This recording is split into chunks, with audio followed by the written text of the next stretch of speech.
Welcome, everyone. I am so excited to have I'm calling you doctor. I'm giving you a doctor's degree. No, Um, no. Paula Penn-Nabrit, the author of this book, Morning by Morning, which has really informed and influenced many home educators, probably around the world. And I want to say also scholars' work, such as mine, for decades. Um, so great to have you here. It is an honor. We are really beholden to your book, which was authored back in 2003, but is still a mainstay in the literature on Black homeschooling. So I'm honored to have you and have this time with you. But for those who might not have read your book yet, I want to step into the past and talk a little bit about how did you approach your homeschooling when you did it? You homeschooled three African American males Yeah. into excellent schools of higher institutions, by the way, right? Yeah. So let's talk about, how did you do it? Who did it? Was it you? Who did it? How did you do it? Well, first of all, thank you so much for having me. This is really exciting, especially because my spawn are old and crusty. So it's been a minute. It's been a minute. My quote unquote my baby. I have to stop Yeah. saying this, but my youngest is 39 years old. Okay. So I'm sort of the retrospective of this is an interesting thing for me, especially right now in the midst of the pandemic, when there are so many new families really considering homeschooling for the first time. And so to that extent, I really sort of relate to the unexpected nature of it, because we were not one of those sort of really intentional families that knew. Like, I am always impressed when I meet young Black parents now and they say, oh, we knew at conception we would homeschool. And I'm like, wow, y'all better than me. We did not know. Okay, we did not know. Damon and Charles and Evan started off in regular. They went to a very sort of experimental preschool, Jacksonville.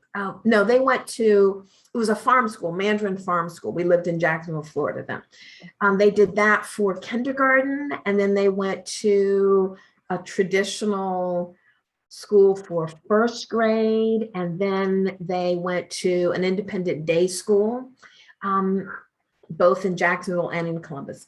But in each school, even though they were in different geographic areas of the country, so Florida and Ohio, and even though they were different sort of pedagogies, so one was an experimental school, one was a traditional public school, one was what I would call a true independent day school. In other words, not a charter school, not a church affiliated school, just an actual independent day school. Mm-hmm.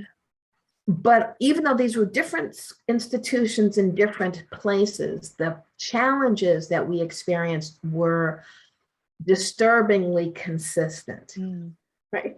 Mm-hmm. And they all centered around what I grew to recognize was the manifestation of systems of white supremacy that were so embedded in the pedagogy that it was invisible to the participants. In other words, our children were never in any place where adults were like, oh, I hate these niggers, or, oh, could you iron my Klan robe for dinner tonight? It was nothing like that. Mm-hmm.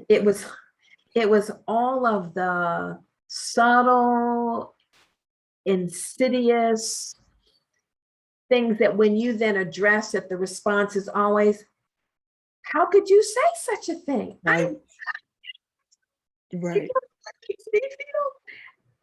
And I was always fascinated by the consistency of centering oneself, centering the white gaze. So when I come to you and say, this thing that you did to my very young child, let's talk about this. Mm-hmm. And your response is, how do you think this makes me feel? Centering yourself, consistently centering the self. Right. So ultimately, our children were expelled from school.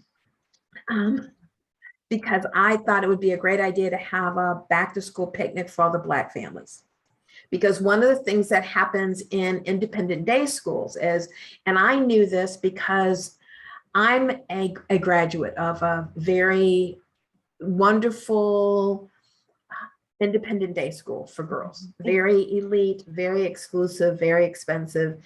It used to be very, very white. It's now just very white, but it used to be very, very, very white. I was the only Black student in my class the whole 4 years that I was there.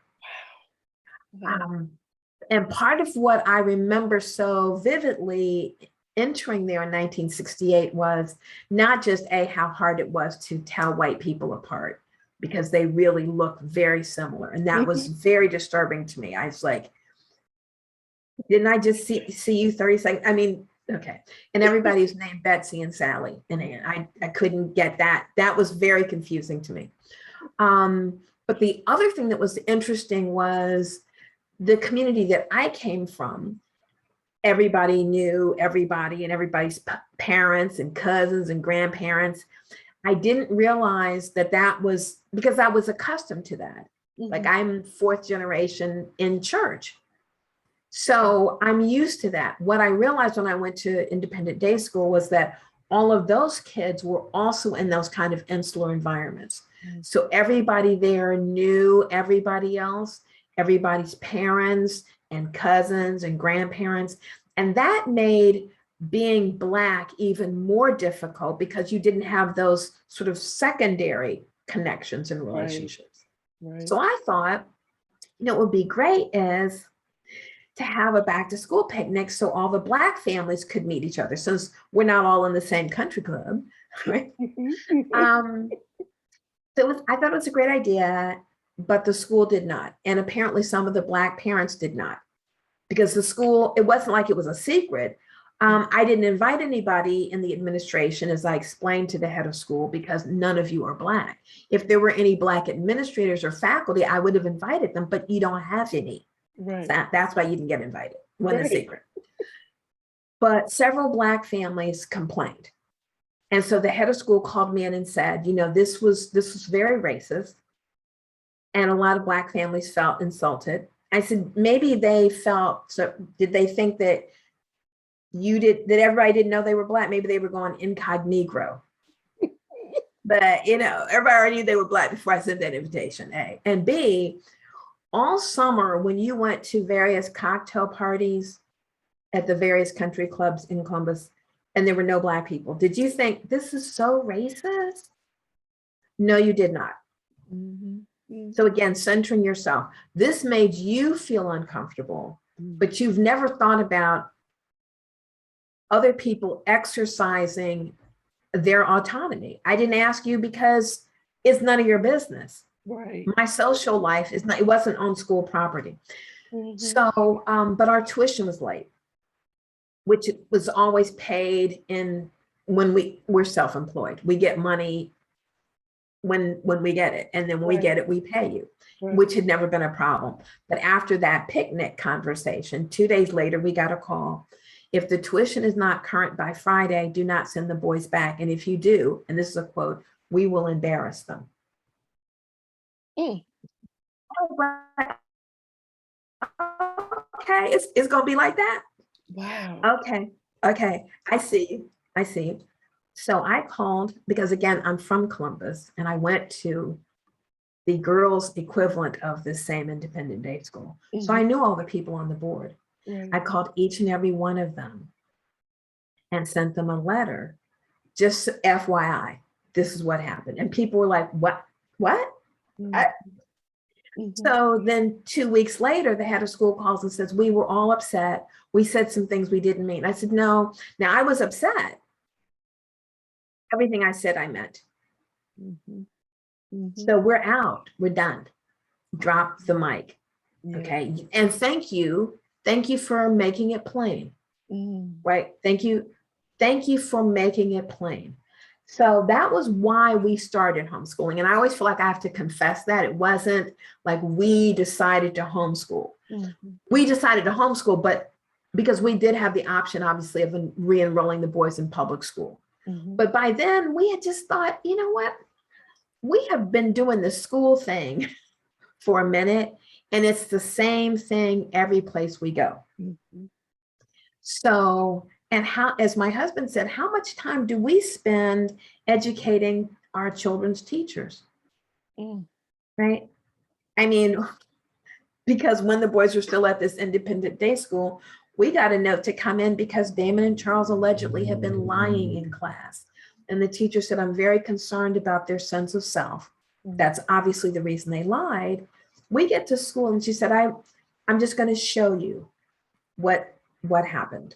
So the class was to do a family tree. And you were supposed to put as much information as you knew about your family as far back as you knew it, with as much detail as you had. And she said, I just want to show you what Damon and Charles did so you'll understand my concern, our concern.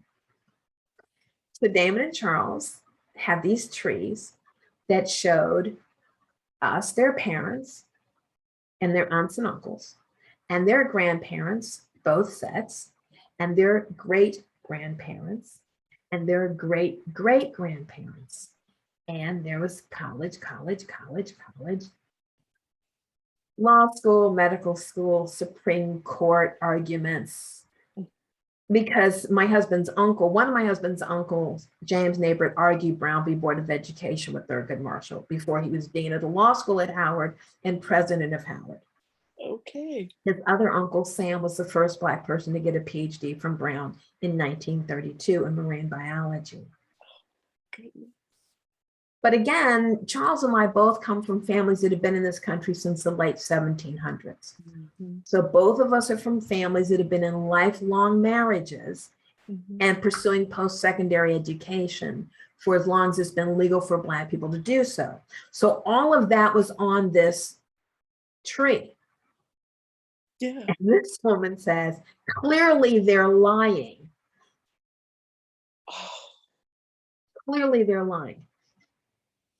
My husband said, do you actually have a college degree? Are you telling me that you have had no awareness of the fact that Black people in this country have been pursuing post-secondary education since the 1800s? Are you telling me that you actually don't know that? Before we even get to the issue of you defaming my children by calling them liars. Right. Right. Before we even get to that, are you telling me that you are so ignorant and unread and unlettered that you don't know this? Mm-hmm. So then, of course, it was cue the tears.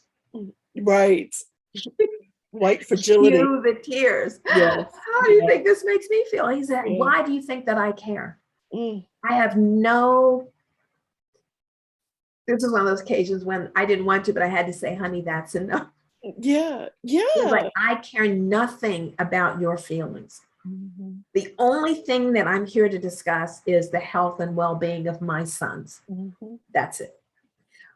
Yeah. But those kinds, and then it always ends, it starts with how do you think this makes me feel? And it concludes with we all learned something. And that's what we're here for. No, as he said, I'm not paying this much money to teach you. Right. Okay. Right. So as he said to me, you know, we didn't plan to homeschool, but he said, I am tired of teaching white people how to engage Black children without destroying them. Yeah. You know, I'm tired of that, and I'm tired of their colored collaborators. I'm tired of the whole because the colored collaborators are worse. Oh my gosh. Wait, what do you mean by color collaborators? What I mean is, you know, people who become more Philistine than the Philistines. They're so vested in this status quo. They are so vested in this status quo. Mm-hmm. Even those people who make a living critiquing it, mm-hmm. but they don't want it to be better or different, right? Because like that's their shtick. Mm-hmm. So, you know, if everybody got better, what would you be doing, right? Right. So you're critiquing systems of white supremacy, but you're not really attempting to dismantle it because that's your thing. Yeah. Right. So you need that to be present. Right. It's like women who talk about patriarchy, but they endorse and support patriarchal ideologies and behaviors. So when you hear, this isn't as common as it was when I was a young woman. I mean, I'm going to be 67 on my next birthday. So, you know, I've seen some change, but when I was a young woman coming out of law school, it was not uncommon to hear women say things like, you know, I can't work for a woman. You know how women are. Like, I don't know, all my friends have always been guys. I don't know, maybe hair flip. Maybe other women were jealous of me. And you know that is a manifestation of internalized oppression. Of course, yeah. Because you can work it backwards like a math problem. I've never heard a man say, I can't work for a man. They might say, I can't work for that man. Right. But they don't make it a group thing. I've never heard a man say, I can't work for a man. You know how men are. All my best friends have been women. Maybe other dudes were jealous of me. Men don't make it because men think they're okay. Right. If they see somebody who's not, that's an outlier. Right. They're not buying into this group thing. Yeah. Right? Yeah. And just like women do that, a lot of Black people do that. So my paternal grandfather was the one who introduced the term colored collaborators to me when I was really too little to know all I really knew about my paternal grandfather was that he was super cranky. Yes. But he was the one who would always say things like, yeah, do you know where you live? Do you know what country this is? Do you know your history? Because if this were Greece, we are not in Athens. This is Sparta. And these people you think are your friends, these are the descendants of people who would sell your child to cover a bad gambling debt on their way to church and dare you to cry about it. That's right. Now, you know, my paternal grandfather, the first David Washington Penn, was born in 1891 in Roanoke, Virginia. And he lived until my first year in college. In 1972. So it's not that it's a huge number of years, but in terms of culturally and socially what happened. And so his thing about colored collaborators, people who talk about problems, but they are participating in the continuation of those things. Right. Instead of they're the ones who say, Massa, you should know. This is what they're the ones who say things like, you know, we're just not ready. Right. And they're the ones who say, those. So the people, the Black parents that were at the picnic and complained, those are color collaborators. Those are color collaborators. Yeah. Or the ones, more likely the ones who were invited did not and were insulted to be asked. Right. It's like when you go to like alumni functions of Ivy League or Seven Sister schools, or if you go to, I mean, if you've ever gone to the opera, or you've gone to the symphony, you've gone to an opening at an art museum. You've seen this, where you'll walk in and there might, or you go to an academic. Now, I definitely see this academic conferences all the time. Okay, because there's, in terms of a hotbed of colored collaborators, you can't beat the Academy. You cannot beat the Academy for colored collaborators. Yes. I mean, not you, but you know what I'm talking about. I do. You know what you're talking about. Yeah. So I'll go to a conference. I do a fair amount of writing on international business ethics. So, and I could, but I will not name names. But I've been at a number of business ethics conferences here and abroad, in Paris, University of Siena in Italy, at Oxford. And you walk in and there's like hundreds of people and maybe there's 2 or 3, 5 other Black people. Because philosophy is not really the go-to discipline for Black people. Okay. Right. So, you know, you see another Black person like, hey, and they look at you like, don't come over here. And I'm thinking, these people already know you're Black. It's not like if I stand next to you, people are going to be like, oh my God, now that I see them standing next to Paula, I realize they're Black too. Dude, they already know. Right. They already know. They know. So these are the people who go, as my husband would say, incognito. Right. So those are colored collaborators. And when we decided that we were not going to send the boys back to, not just to that school, we weren't sending them to school at all. And so that was 1991. Okay. And a number of middle-class Black people, unsolicited, felt the need to come and tell me, this is ridiculous. And what are you trying to prove? And what is your point? And who do you think you are? Yeah. And you and Charles are opting out of something that the rest of us are trying to get into. And I'm like, and how does that have, like, I'm not advocating this to be a movement. I'm just saying, as my first book was entitled, As for Me and My House. Like, I don't give a rat's patootie what you want to do with yours. Really. Right. I mean, I hope everything works out for y'all, but like, this is me and that's you. Right. We're not doing any cooperatives. At the time that we were homeschooling, we intentionally Charles had a mission statement and a 5-year plan and a 10-year plan and a 15-year plan. But Charles was the kind of weirdo that had offsite 360s for us as a family. Okay. So there's no accidents here. Right. Things may not go the way you want it, but it's not because there wasn't a plan. There was always a plan. And so the plan was to create a parallel universe. So his position was, if we can create a space in which our children are validated and nurtured holistically, spiritually, physically, and intellectually, academic achievement will happen as a foregone conclusion, because it's in the nature of humans to seek knowledge. That's it. I mean, that's just what people, when a child stops asking questions, that's not a reflection of anything other than some disconnect in the external environment. It is not intrinsic to the child.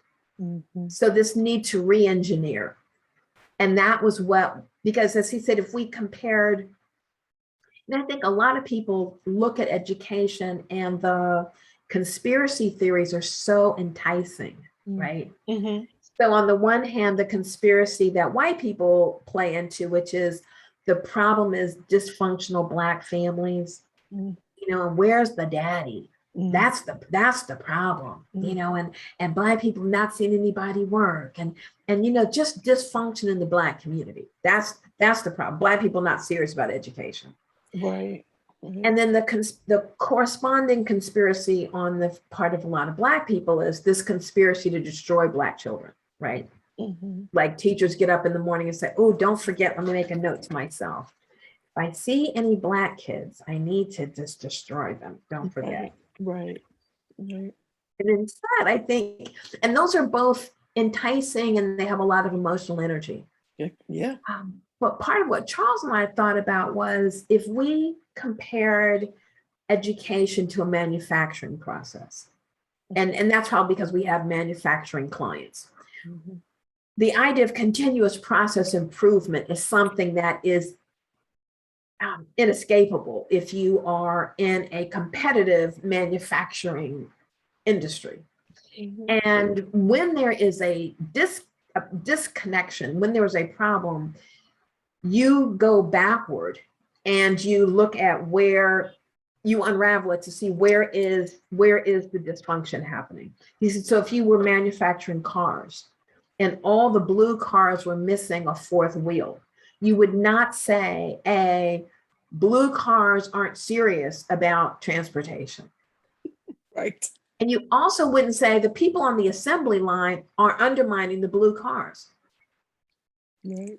There's clearly there's clearly a design flaw. There's an engineering flaw, and we have to just find it and fix it. Mm-hmm. So part of what we decided was the fix for us was to create this parallel universe where our children would be taught exclusively by adult versions of themselves. So most of the faculty that we hired, Black folks, Mm-hmm. Of the 9 tutors that we hired, 7 were men. So 2 Black women, 7 Black men over the course of this time. And we hired them not from the College of Education. We hired PhD students and candidates from the specific disciplines, because we decided that anyone who was getting a PhD in education had already been indoctrinated into systems of white supremacy in the pedagogy. I get that. Mm-hmm. And we're maybe not even consciously aware of it. Mm-hmm. Right, not even consciously aware of it.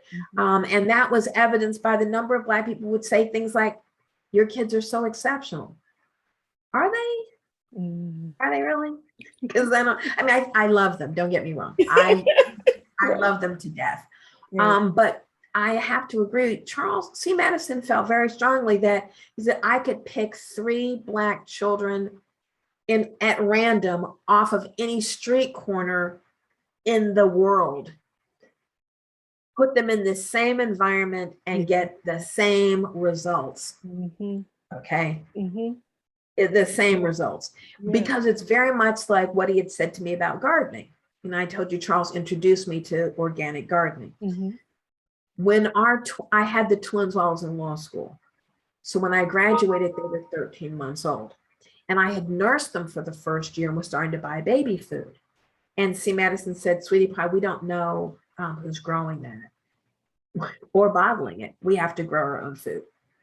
And I said, you are such a freak. I mean, who do you think?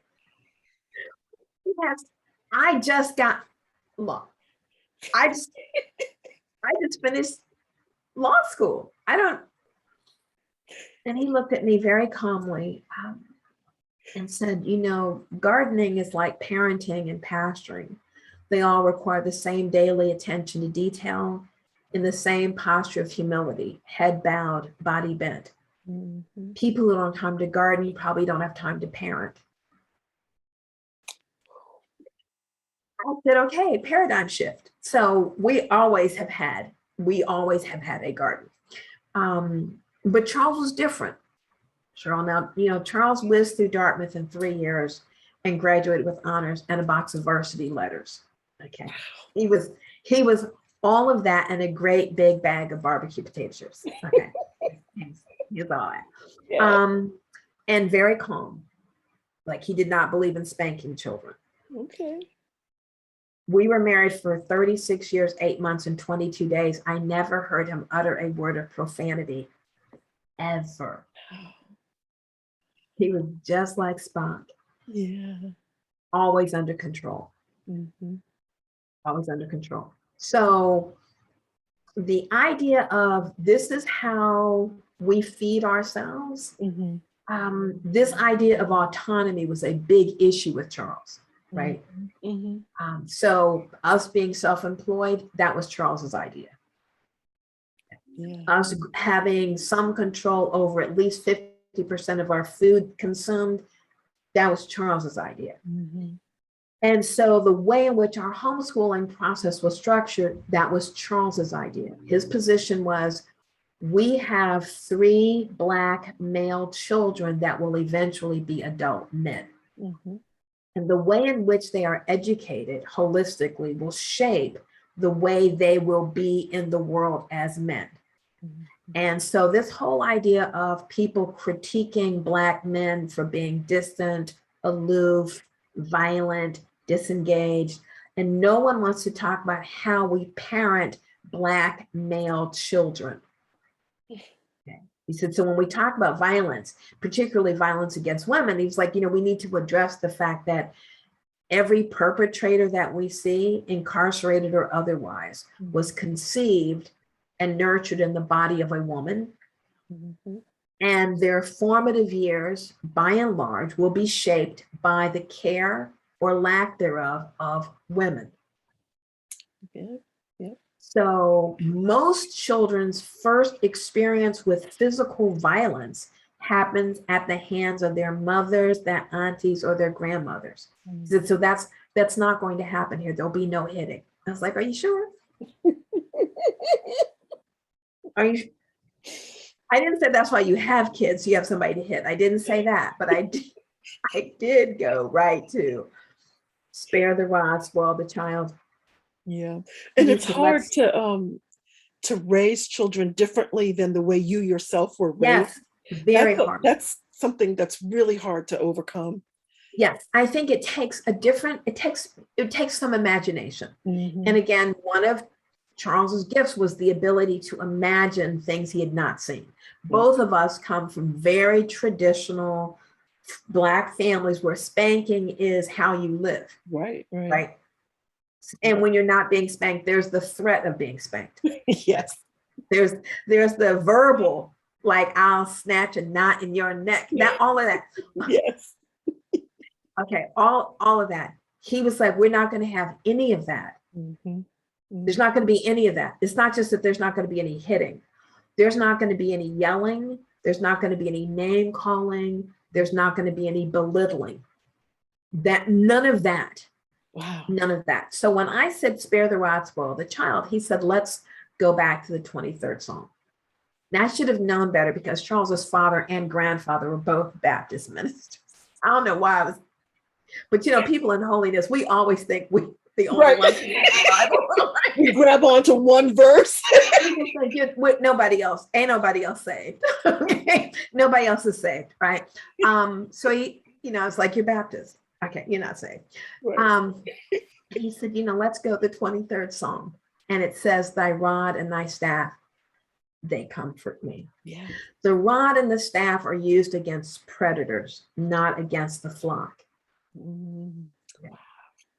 The job of the shepherd is to be so deeply entrenched in the sheepfold. My sheep know my voice. It doesn't say my sheep know the back of my hand. It doesn't say the sheep know my belt.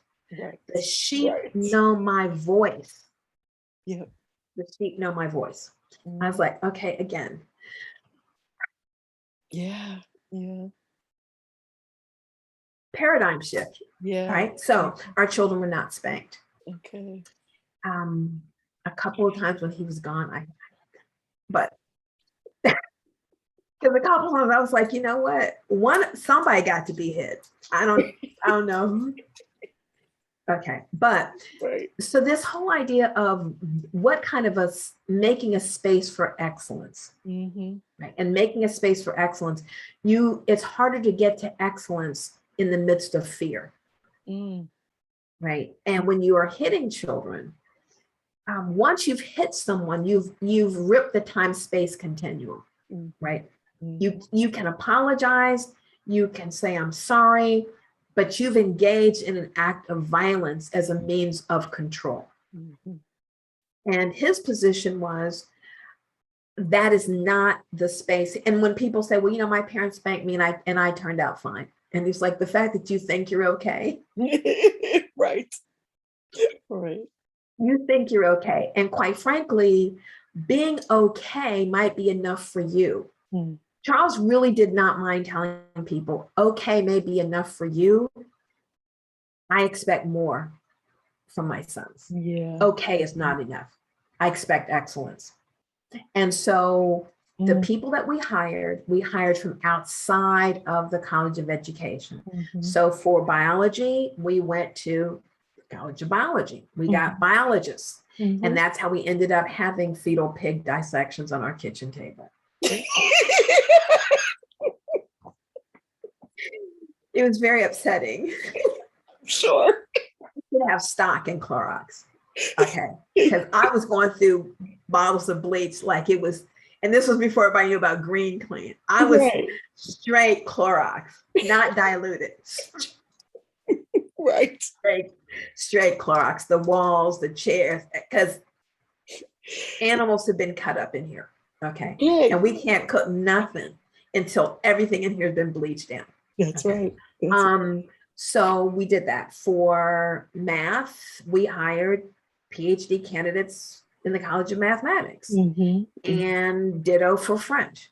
Wow. We also ended up with at least half of the folks that we hired were African students, some from Ghana, from some, one from Namibia, but two from Ghana. And that was an unexpected benefit, because by having graduate students who were international, our children were exposed to a whole different perspective about education. Yeah. I remember the first tutor that we hired from the math department, Dr. Mulango already had his PhD, and thanks to racism, hadn't yet found a job. So he was available. And after the first month, I said, I just think that, I think the expectations you have of the children are unreasonable. Maybe you've forgotten, Damon and Charles are 11 and Evan is 9. And I think the amount of homework that you're assigning is, and he looked at me with utter disgust. You Americans are so weak. These children have nothing to do but sit at the kitchen table and do problem sets. They're not walking to get water.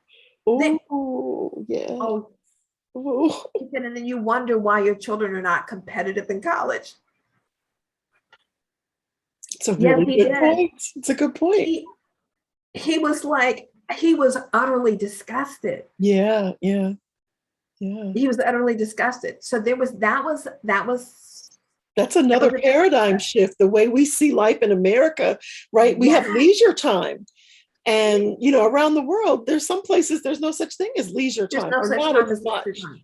Not as much. Yeah. And each of the tutors that we hired brought a level of seriousness, not just to the discipline, but also, particularly with the international students, the level of engagement that they had with our children was unlike anything I had ever seen and anything I had ever experienced myself as a child in school. I had never had, when the first year, so Charles had the boys take the SAT the first time when they were 13. Because his position was, one of the reasons why a lot of kids don't test well is we wait until when it counts and there's all this anxiety. But if you're taking it when you're 12 or 13, it doesn't count. You're just, by the time you actually need that score, you've done it so many times, it's no biggie. That's right. Plus, you get all the data back that shows you where you did well, what you need to improve upon. Yeah. So then at the end, we had already budgeted to hire an SAT tutor. Right. Oh, so you're dropping all these wisdom bombs. Oh my goodness, this is great. Yeah, well, the SAT tutors and the number of people who have told me, girl, ain't nobody got money for that. The devil is a liar. Right. Okay. Right. The devil is a liar. Yeah. Get thee behind me, Satan. Do not. Now, granted, SAT tutors are not cheap. When we hired the SAT tutor, and like I said, Damon and Charles are 41 now. So this was a minute ago. Right. We paid, I think, $1,500. Okay, $1,500 in 1998. That was a lot of money. Okay, 1997. Right. But the thing that I kept thinking about when people would say, I don't have money for that. I don't have money for this. As Charles, I hate to keep quoting Charles, but as Charles used to say, it's not a question of how much money you make. It's how much money you spend and what you spend it on. So, for example, when I told you that I've worn my hair natural since 1976, and until about 1985, I wore it like cut to about half an inch. Charles put everybody's hair, his hair, my hair, and the kids' hair. There was not a farthing, a yen, a sou, a drachma spent on hair. Have a seat. Have a seat. Right. I do my own nails. Okay. We Yeah. did not eat out. Mm. We had a garden. Mhm. Now, and I'm a great cook, not to be conceited, but I am really, seriously. And the funny thing is I never cooked before I got married. Okay. Oh, I wow. never cooked before I got married, but I'm a great cook. And when I say cook, I mean like I bake bread, cakes, pies. I have my own pasta machine. Okay. It's amazing what people spend eating out. Yeah. And especially if you're A little feeding guilty here. 4 or 5 people. Mhm. Now, and if you have a garden, so I had a garden, we always had a garden. 50% at least certainly of the vegetables that we ate, you want greens tonight? I'm going out I got collards, kale, mustard. Yeah. Right? You want sugar snap peas? I got peas. You want beets? I got beets. You want tomato and cucumber salad? I got that. Mhm. Right? You want some strawberries for breakfast? I got that right here on the deck. Wow. When I see people in the supermarket, Cheryl, buying sage, Right. a little pack, it's like this size, $5. I want to slap it out of their hand. That's why you ain't got none. Yeah. Sage, basil, parsley, these things grow like weeds. Wow. And they keep growing. That's the other thing. You just harvest and they just keep coming reproducing. back. Yeah. Yeah. We had one car while we were homeschooling our children. And they were always used cars because Charles can fix anything. Okay. One year he bought a car for $250. And even I was like, honey, really? The kids were like, we're not riding around that. He was like, you want to walk? You want to walk? Right. So when things like space camp, oceanography camp, engineering camp, and people are telling me as they're driving up in a car and you got a $400 a month car note. Right. Each of y'all, you got 2-3 cars, not to mention the insurance that you have to pay on that. Mm-hmm. And the upkeep. Mm-hmm. And you got a standing appointment with the hairdresser. Mm-hmm. Okay. Mm-hmm. Religiously. Mm-hmm. And your nail tech. So then there's no money left for the camps and all the enrichment. And you go into movies in the middle of the ding dong day. You don't even wait for the matinee. You going to the movies at night and buying popcorn. Wow. Like I see. How do you afford? Yeah. You can afford that. You can afford to go to Mickey D's and buy 5 Happy Meals. Yeah. So I hear you saying like we have to think about not just in the academic part of it, but we talk about homeschooling being a lifestyle. Well, that means it's going to trickle into how you work your money and how you plan and what you value, you spend money on. But we really need to pay attention to where we're putting our money and really living our values more closely. Yeah. Mm-hmm. And so also with how money and time. Yeah. So school went all year. Okay. Which was one of the reasons. Now, we've met lots of happy homeschool families. I've met lots of children who love being homeschooled. Mm-hmm. Our children hated being homeschooled, Cheryl. Oh. And we knew it because they told us every day. Every day. We do not like this. We do not like this. How would you respond? I again was not as enlightened as C. Madison. My standard response was, I'm a child of the 50s. I respond the way my parents did. Don't ask me again. I want you to. Right. Ask me about this again. But Charles his standard line was, come, let us reason together. Mm-hmm. So, when they would say, I remember the first time now, as we used to call him Baby Charles. In every group, there's one spokesperson. So Baby Charles was the spokesperson for his brothers. He's the eldest twin by 1 minute. And always took that very seriously. And Baby Charles would be the one to come to us and say, we need to have a family discussion. Okay. Dad's policies are draconian. And I looked at I said, I was thinking to myself, well, in fact, I said to him, you're 11. But for the fact that you're homeschooled, you wouldn't even know that word. What are you talking? Dad's policies are draconian. But Charles was always like, come, let us reason together. He said, he'd let them go through their whole thing. Mm-hmm. And he would always conclude with, let me explain the beauty of a capitalist democracy to you. The beauty of a capitalist democracy lies in its simplicity. You don't own anything. You don't run anything. Okay. Your mother and I own the means of production. Ergo, we and we alone make all policies. When said policies become onerous or egregious, you should terminate your dependent status. And I was like, they're 11. How can they terminate their? He's like, they need to really understand this, because the truth is the light, walk in it.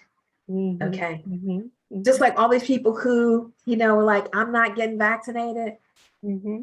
Right. I trust my immune system. And you can't make me. You know what we can do though? You can't work here. Mm-hmm. Mm-hmm. See, because if you don't own anything, mm-hmm. you don't run anything. That's true. See how that works? That's it. You don't own, or as my father used to say, you don't run anything here but your mouth. Okay? You don't run anything because you don't own the means of production. Oh my goodness. And that's how you can see that Charles used to always say to the boys, look for the paradox. Mm. Look for the paradox. So all those people who were like, I trust my immune system. Mm-hmm. And then when they get sick, they go to the hospital. Mm. Mm. I thought you were trusting your immune system. Mm-hmm. People who I don't want the government. I want people to pull themselves by the bootstraps. And then when you have a catastrophe, where's FEMA? Right. Where's the, right. You're not going to wear a mask and you can't make me, it's a matter of principle. And then when we tell you we're not going to pay you, then you're going to get a vaccination.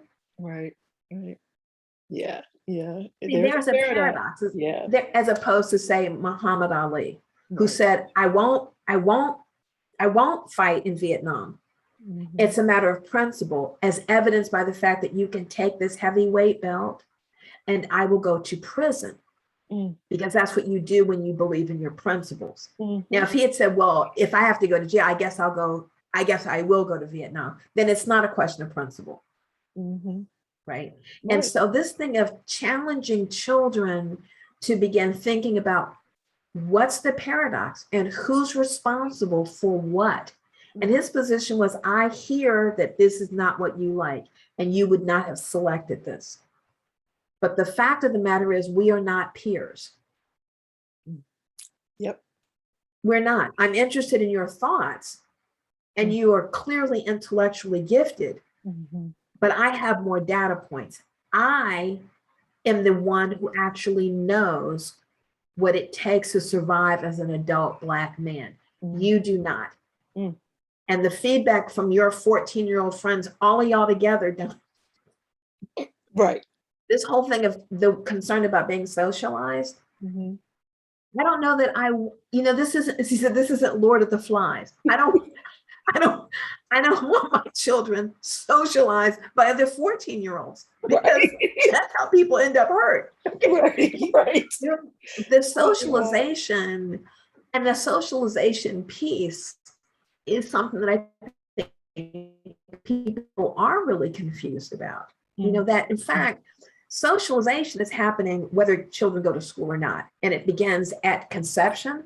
Socialization, in my opinion, begins at conception. Mm-hmm. That interaction between the mother and the fetus and the people in your external environment. That's why when you go to the pediatrician, don't they ask you about what was the pregnancy like? Yeah. Mm-hmm. Because those interactions are affecting the child before they leave the womb. Mm. And it continues throughout their life. And clearly, the socialization that's happening, we don't need to be asking, does socialization happen? We need to be asking, is the socialization that's happening healthy? Right. Because you can go to any prison, any juvenile detention center, And the vast majority of people in there went to school and they were spanked, like voting in Chicago, early and often. If you're going back to that process piece, does the end result, is this what you're looking for? Right.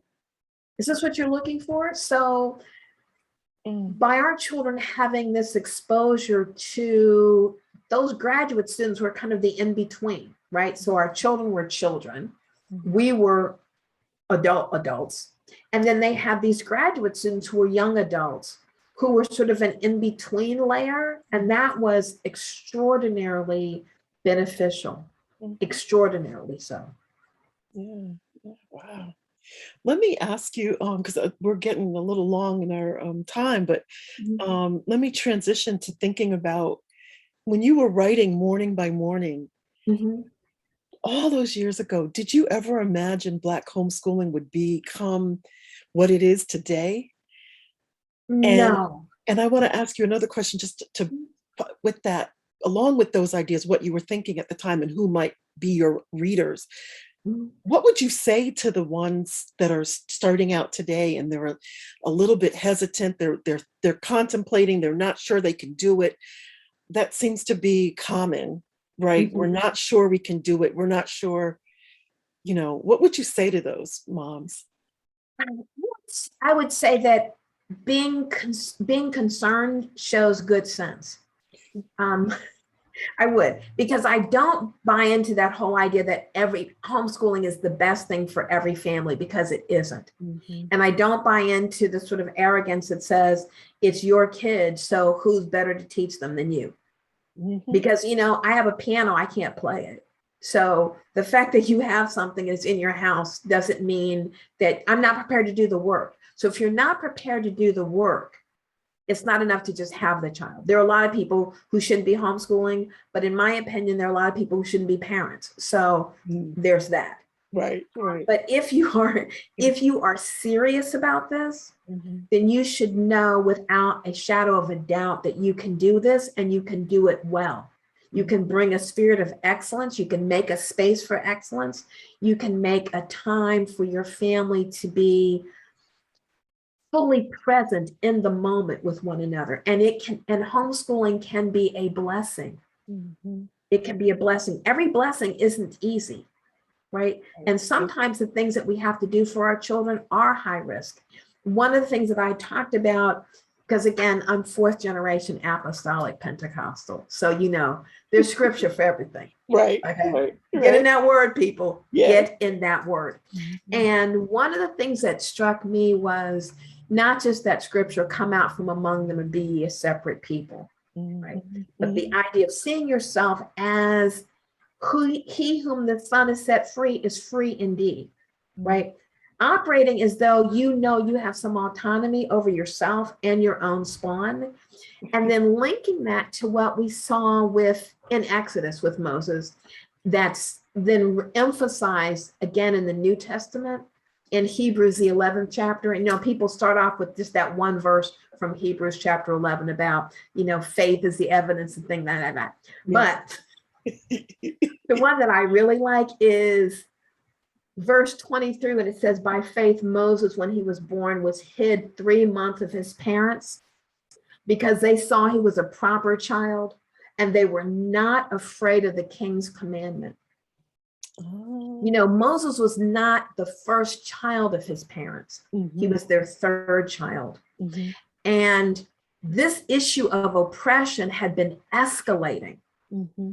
And to the point that there's now an edict that says your male children have to be murdered. And when you look at those parallels, right, when you look at those parallels of ongoing oppression and how it has to escalate in its violence, so that when we see this sort of militarized policing, right, when we see the school to prison pipeline, and we all see it, we talk about it. But Moses' parents knew about this edict, but unlike the other parents who were like, this is a terrible thing, they were like, you know what? I don't know if this is going to work, but I see this is a proper child and I am not afraid of the king's commandment. I'm going to take the chance of putting my child in this bulrush. I'm going to take that chance. Mhm. I'm going to take that chance. And I encourage Black parents, whether that chance is homeschooling, whether that chance is getting a tutor, whether that chance is space camp, whether that chance, whatever that chance is, but be attuned to what does this child need from me, and Mhm. tune out what, because other people, if it's a vision, other people can't see it. Mm. If everybody sees it and agrees with it, that's how you know it's not a vision. And Right. that's how you know, oh, everybody sees this is not a vision. Mhm. And a lot of times we keep looking for validation. Mm. Stop looking for validation. Mhm. Validation should come through prayer and meditation. Mhm. Let the Holy Ghost show you what is right for you, your marriage, your children. Mhm. Okay? Mhm. Because you have and expect, don't be discouraged when people are like, I just don't think, are you sure? This is I wouldn't do that. Then you shouldn't. Right, right, You right. shouldn't. But as I frequently said to people, would we even know about Nehemiah's work on the wall if we didn't have Sanballat and Tobias? Huh? That's true. They showed how important it was.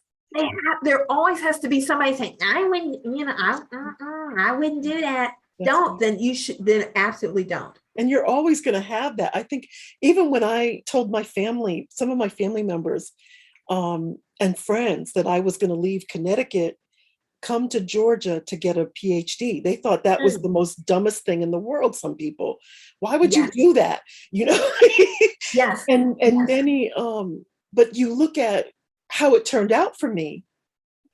I, I mean, you have to follow your own path sometimes.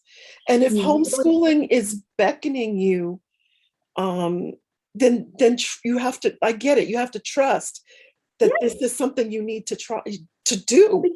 Yeah, because I think so often, again, people are quick to say, we walk by faith, not by sight, but they're not walking. They're standing in the dark, and they excuse that by saying, I'm just waiting for the leading of the Lord. He's,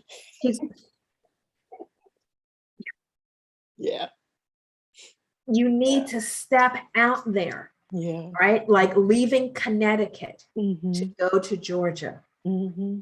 right? Like when I quit my good job, Uh-huh. I was working for AT&T after law school. I was working on the divestiture project. I quit that good job with AT&T to start my own business. Mm-hmm. Mm-hmm. And it wasn't a side hustle. Wasn't selling t-shirts on Saturday. It's like, this is all, and Right. not, and I love t-shirts. So don't get me wrong. I love t-shirts. But this is, as Charles told our kids, this is how we only eat what we hunt and kill. This is what we do full time. This is all we've done since 1986. Wow. This is what we do. Wow. This is how I make my living. Mm-hmm. Yes, people thought that was crazy, but we don't listen to what other people think. And I think when it comes to homeschooling, what's hard is we love our children so much. Mm-hmm. But I do think, and as I've said frequently, love is not enough, right? Yeah. Love is not enough. Yeah. You see the society that we live in, Mm-hmm. right? And it's not enough to just be able to articulate those challenges, right? Right. Because everybody can talk about systems of white supremacy and the school to prison pipeline. But if you really believe that it's a jungle out there, would you let your 6-year-old be out there by themselves if this was a jungle? And there were, as my dad used to say, Satan is as a roaring lion walking To and fro, seeking whom he can devour. He's not running, he's walking. Mm-hmm. Now, that article that I think you posted in that Facebook group today about what happened in Oregon. Oh, maybe that was Dr. Khadijah, maybe. Okay. Okay. Now, if my child was at a school where their classmates had posted a slave auction and listed my children, we're done. Yeah. Okay. Mm-hmm. We're done. Yeah. And it's not enough to, and I can remember years and years ago, C. Madison would talk about how folks go into school board meetings. Mhm. And I don't know there where you are, but in Columbus, school board meetings are televised. Mm. And so just like on those public access channels, school board Mhm. meetings and city council meetings are publicized. And it's not that people don't bring up good points, right? So for example, years ago, the big argument was about how standardized testings were so standardized testing was culturally biased. Mhm. Absolutely. Absolutely. Yeah. But if your child is in the 4th grade and they have to take and pass that test, is your time best spent identifying how culturally biased the test is, or preparing your child to blow that test out the water? Right, right. So that argument about the quality and ethics of the testing, that's for people who either don't yet have kids or their kids are grown and out. But if Right. your child is about to take that test, you need to be about the business of preparing your child for the thing that is in front of them, not articulating, because we are so good at that. Yeah. There's also today there's ways to opt out of those standardized tests that parents don't even know about, but there is a opt out movement. You can Yes. Google it and find out how to opt out of standardized testing.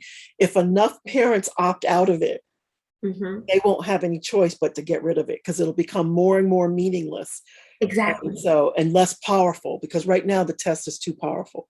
It is too powerful. And if you haven't opted out, if the system has not been altered, one of the things that Charles's uncle Sam mentioned once was, and Sam was the one I told you who got the PhD at Brown in 1932. And while he was at Brown, he couldn't sit in the classroom. He had to sit in the hallway.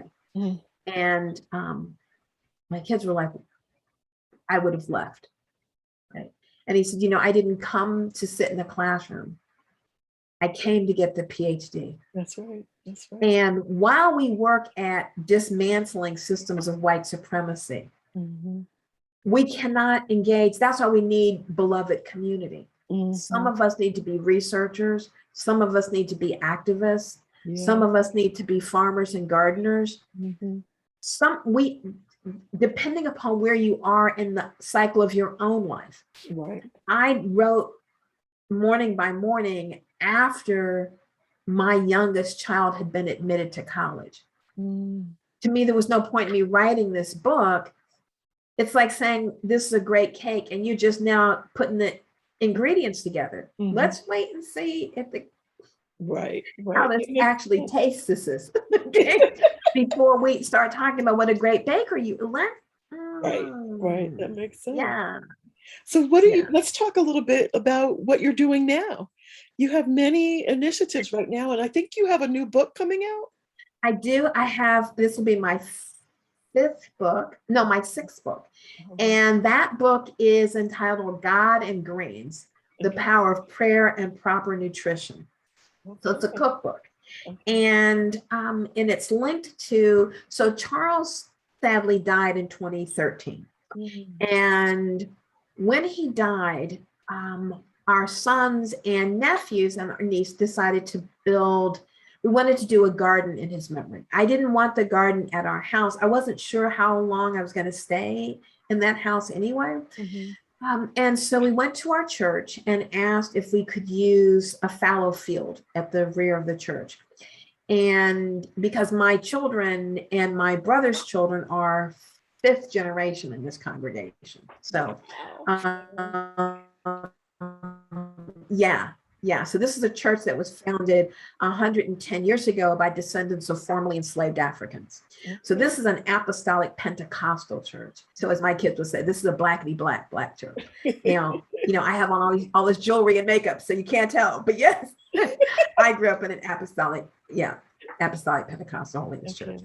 And so when we asked the pastor and the board, they agreed to let us use this space. So the garden started off, initially they gave us permission to use, it's like 3,000 square feet, and the garden has grown to 5,000 square feet. And we now have a hoop house, so we can grow year round. And it is there's a farm bot inside so I don't know if you're familiar with farm bots, but it's a robotic arm that fits on a raised bed, and it can be programmed for what you're going to plant. So it knows the depth of the seed, and it has a component that tests the soil moisture, and so it knows when to water, and anything that erupts that it was not programmed to plant, it identifies as a weed and tamps it down. Oh, And then it sends you a text message when it's time to harvest. And so when we do the summer day camp, we do this free summer day camp, STEM to STEAM, it's all in the garden. yeah. So we do the summer day camp. The children get to learn about coding and robotics. It's powered with solar energy. So we have solar units there. And the solar units also power the hydroponic system that's also in the hoop house. Oh, So that's kind of the high tech part of the garden. But when the garden opened, so Charles died in 2013, we opened the garden in 2014. So it was an empty field. So Damon and Charles, my husband also knew how to do things. He was not just a thinker and a talker. So all of my kids grew up using power tools. So we built, I'm using the royal we built 40 raised beds initially, my sons and their cousins. And because my brother, I have one brother, I have two younger sisters and a brother. My sisters and I all went to the same prep school. We all went to Wellesley. My older brother, who's like 15 months older than I am, went to Carnegie Mellon, and he's married to a woman who's been like my best friend since 8th grade. So we were in each other's weddings, our children are stair steps. It was a whole thing. And so our kids are very close, and they were very close to my husband. So 40 raised beds. I bought the lumber. So I bought 700 feet of untreated lumber. They built these raised beds. We lined them with cardboard for organic weed control. We bought 40 tons of organic soil and wheelbarrowed it in. And then that first year we planted 3,000 seeds and 100 live plants. And so it was free grief therapy, right? It was free grief therapy. Yeah. When it came time to harvest, we then thought, what are we going to do with all this food? And then doing the research, because that's what I do in my real life, is demographic research. This neighborhood where the church is located is identified by USDA Economic Research Service as a low income, low access urban food desert. Now, we no longer use the term food desert because deserts are naturally occurring. We use the term urban food apartheid, and because this is intentional. And so the data shows that 35% of the households are at or below the poverty line. 13% of the households don't have access to a car, and the closest supermarkets are 4.3 miles away, and it's Whole Food and Trader Joe's. Oh, wow. So, there are little corner stores all over the place where you could get a 40 ounce, some hot Cheetos, and a lotto ticket, but you couldn't get a green bean if your life depended upon it. So we decided to have an on-site farmer's market where we sell the produce for $1 a pound. So when people come, and we don't have storage. So when you come, we harvest it right then. So if you want a pound of sugar snap peas, we go harvest a pound of sugar snap peas.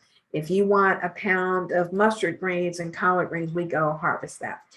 And every once in a while, we'll get people like, can you just give me some peppers, my sister? And you're asking me that while you're standing there holding a pack of Newports. Now, I know when you went to the store, you bought them ports. Nobody gave you them ports. Don't ask me for a tomato. Right.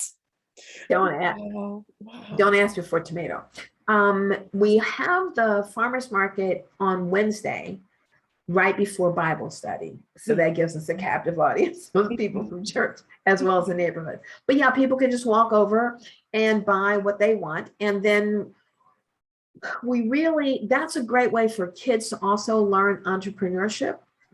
Because even though you couldn't run a full-fledged business with $1 a pound business model, but the fact of the matter is, for one packet of seed, and we only buy open pollinated, non-GMO seed. So even if you're buying high quality seed, let's say you splurged and spent $6 on a packet of seed, you could still grow 200 to 300 pounds of green beans from that one packet of seed, because they just keep, just like with the okra, you need to harvest okra every other day, right?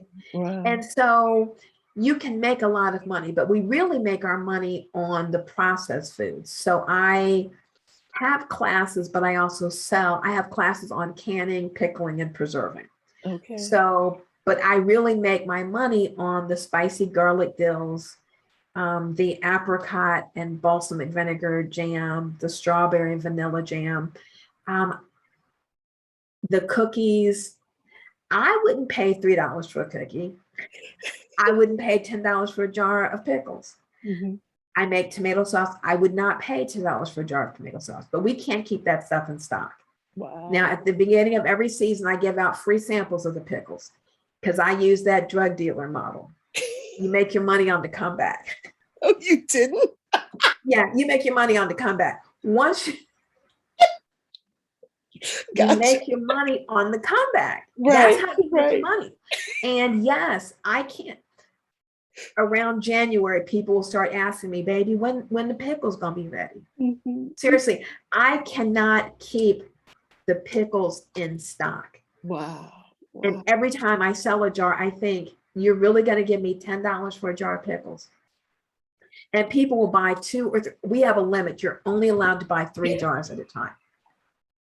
Wow. That's amazing. The pickles are amazing. Yeah. But yeah, but it's important to me to maintain that base of $1 a pound. And then sometimes there are children in the neighborhood who come by and they may say, my grandmother's at home and she's sick. We don't have any food in the house. Here's a box of food. Okay. Here's a box of vegetables. Now, one time a little girl came back and said, I made a really great salad, and the lettuce I put the beef. So do you have any ranch dressing? I was like, no, this is not it's a garden. We don't grow ranch dressing. Okay. We don't grow ranch dressing. But we grow herbs. In the cooking classes, I try to show people how you can increase the flavor content of food without using salt. Yeah. Right? So we grow a lot of garlic. We grow a lot of shallots. We grow a lot of herbs. And we talk about how herbs can be also medicinal, like how you can. Are you online? Huh? Are you online with your classes yet? Look at me. I've not done the classes online, but I'm planning to with the cookbook, because I have all these recipes in the cookbook, and some of the recipes are medicinal, right? So like onion syrup, those kinds of recipes that I got from my mother, who got them from her mother, who got them from her mother. So like a few years ago, we always have a garden conference at the end of the year, a free garden conference. And we usually we've had some really great speakers. So one year we had Frederick Douglass Opie from Babson, who had written a book on Zora Neale Hurston's recipes. Food is medicine. And it was so funny because when he got up to speak, he said, we've lost so many of these home remedies. He said, for example, people don't know about onion syrup anymore. And my mother, who's now 91, we have so many elderly people at our church, Cheryl, that we don't announce birthdays unless you're 90. Oh, wow. Okay. People aren't just old. They're very healthy and vibrant. So my mother, sitting there with her friends, she's like, oh, no. We all gave our children onion syrup. And he was like, about onion syrup? And the thing about living in a community that's insular like that, right? So my mother still teaches Sunday school. She started teaching Sunday school when she was 14. So she has a cluster group of women that are all in their 90s. They've all known each other since they were 9 and 10 years old. Oh my goodness. Right. And I think that part of what we have not been tracking in terms of good health is the impact of beloved community, right? Where you are seeing people 2 and 3 times a week. So when I was younger, I used to think it's Wednesday night, you're going to Bible study again. I mean, it's one book. I don't, Mhm. what do you not know? I mean, you've been reading the same book for 1,000 years. What? Um, That's true. That's true. what else is there to say? Right. But this coming together, this studying together, this being in community together, I think also contributes to good health. And of course, these are older people who do know things about how you cook greens. So frequently people will come to the garden and they're like, I know that's a turnip, I don't know how to cook it. Right. I don't know what to do with, this. So that the garden takes up a lot of time. We have this great partnership with Ohio State, with the College of Engineering. So those students they're the ones who got the grant for the farm bot and the solar generators and power. So it's it's an interesting intersection. So when we have the free summer day camp, the counselors are students at Ohio State. Okay. And who I paid $15 an hour because I do not believe in unpaid internships. Right, right. I think unpaid internships are how we maintain class division. I think it's really unethical because what ends up happening, and I know I was fortunate, my parents paid for everything, right? So I don't think I ever had a paying job until maybe my first year after college. That was my first paying job. My parents sent me an allowance every month, and things that I wanted to do, my parents paid for that, right? So when people talk about unearned privilege and they have this resistance to it, I get it when white people are resistant to that, but I use myself as a negative example. My roommate first year, just incredibly brilliant sister. You may know her work, Dr. Renita Weems. Oh, So Renita is, Google her. okay. Yeah, seriously. I mean, but Renita really let me know you have unearned privilege. I think a lot of our conflict was I kept looking at Renita and wondering, could I have done this on my own the way she did? Oh, right. And I do think that's one of the things that people struggle with unearned privilege, right? So my path was laid out for me, Cheryl. I mean, the path was cut, paved, there were street lights, there were no exits.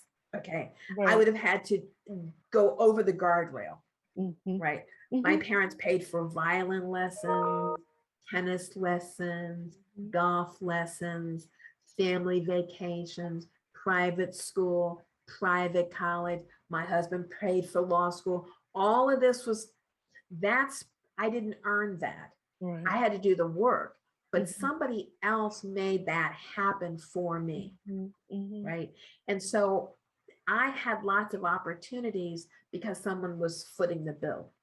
So when I asked college students to work at this summer day camp, some of these kids can't afford to do that without being paid. They have to make money over the summer. Right. So being able to pay people $15 an hour was wonderful because we then ended up with a hugely diverse group of students working with these children, right? So a lot of these kids who were thinking, if you go to Ohio State, I guess you play football.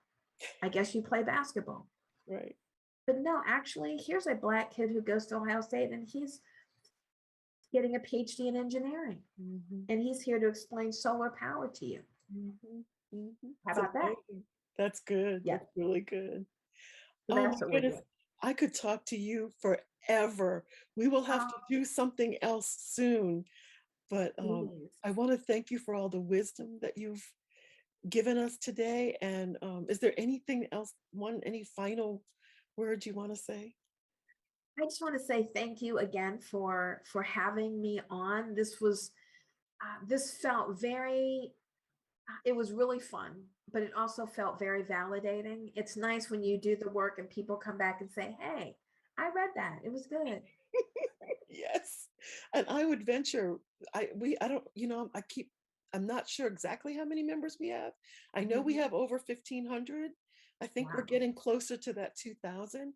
And I bet most people have read your work in some capacity, I'm sure. Well, I appreciate that, but I also Yeah. appreciate, like I said, I said before we started recording, a lot of times people will contact me sort of offline, like help me with this, help. And I'll try to, and then later I'll say they're hosting a conference or a podcast, Yeah.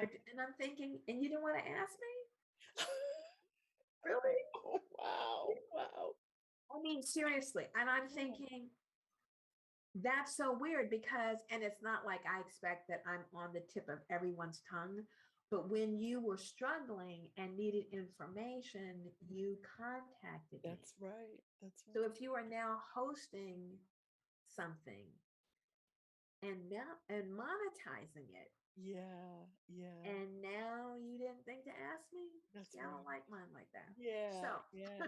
Yeah. so No, that's a good I point. appreciate you including me in this process. I appreciate you, yeah, making a space for an old lady. I appreciate that. Oh my goodness.